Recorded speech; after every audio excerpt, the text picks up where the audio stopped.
Quem vive o dia a dia de um pronto-socorro sabe, tosse e falta de ar são queixas muito comuns. Mas olha, por trás desses sintomas podem estar se escondendo três inimigos bem diferentes do pulmão. Hoje, a gente vai aprender a desmascarar a tuberculose, o pneumotórax e o derrame pleural, entendendo as pistas que diferenciam cada um deles. Então, imagina a cena. Chega um paciente com tosse, febre e falta de ar. A lista de suspeitas, claro, é longa, mas três se destacam de cara: tuberculose, pneumotórax ou derrame pleural. O grande desafio é que os sintomas se parecem muito no começo. Nos próximos minutos, a gente vai montar esse quebra-cabeça, peça por peça. Vamos começar pelo mais antigo e, talvez, o mais traiçoeiro de todos, a tuberculose. Ela é conhecida há muito tempo como tísica, né?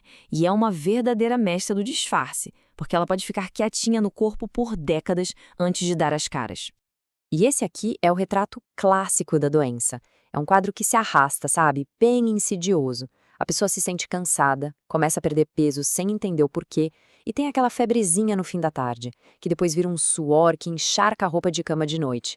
Esse cenário tem que acender um alerta gigante para a tuberculose. Mas como é que a infecção se instala? Bom, tudo começa quando a pessoa inala o bacilo. O mais incrível aqui é o passo 3. O nosso sistema imune, como não consegue eliminar o invasor de vez, constrói uma muralha em volta dele, uma verdadeira fortaleza chamada granuloma, para prender o bacilo ali. O perigo de verdade começa quando essa fortaleza desmorona, liberando os bacilos e ativando a doença. E o que faz essa fortaleza ruir? Basicamente, a imunossupressão. Dê uma olhada nos números desta tabela. A co-infecção pelo HIV pode multiplicar o risco da doença reativar em mais de 30 vezes. Outras condições também abalam as nossas defesas. O ponto-chave é entender isso. A batalha contra a tuberculose é, no fundo, uma batalha travada pelo sistema imunológico da pessoa. Agora vamos focar na tríade clássica de sintomas. O primeiro e mais comum é a tosse. Ela geralmente começa seca, meio irritativa, mas com o tempo evolui para uma tosse com catarro, que pode até vir com umas raias de sangue, um sinal bem alarmante, que a gente chama de hemoptise. O segundo, a sudorese noturna. E não é um suorzinho qualquer, não.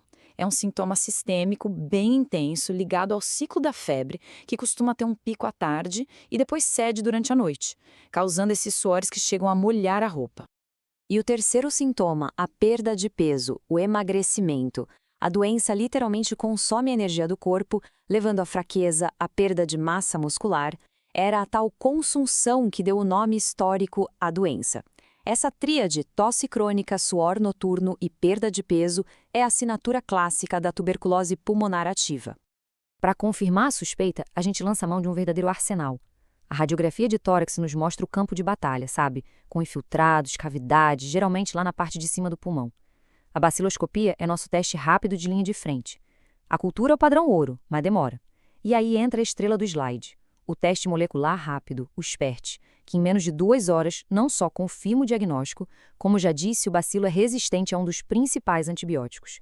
Isso é revolucionário. Beleza, agora vamos sair um pouco do tecido do pulmão e vamos para o espaço que envolve ele, o espaço pleural. Aqui, os problemas se resumem a duas situações bem simples.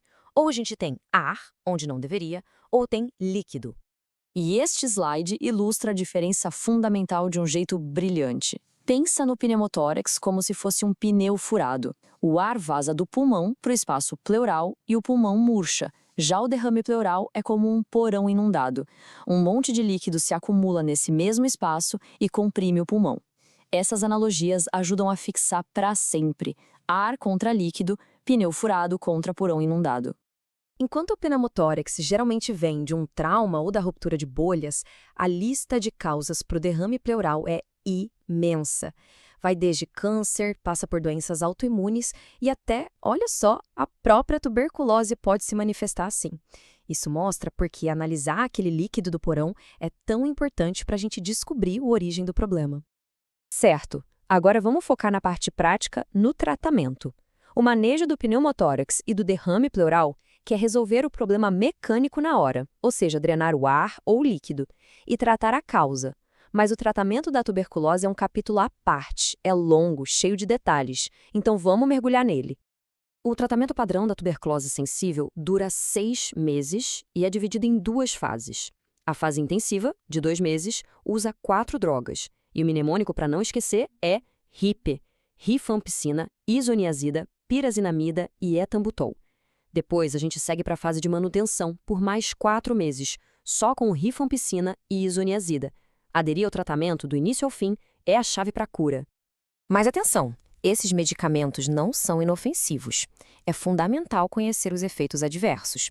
A rifampicina, por exemplo, deixa os fluidos do corpo, como a urina, alaranjados. A isoniazida pode lesar os nervos, por isso a gente suplementa com vitamina B6. A pirazinamida pode aumentar o ácido úrico e o etambutol. Aqui uma dica.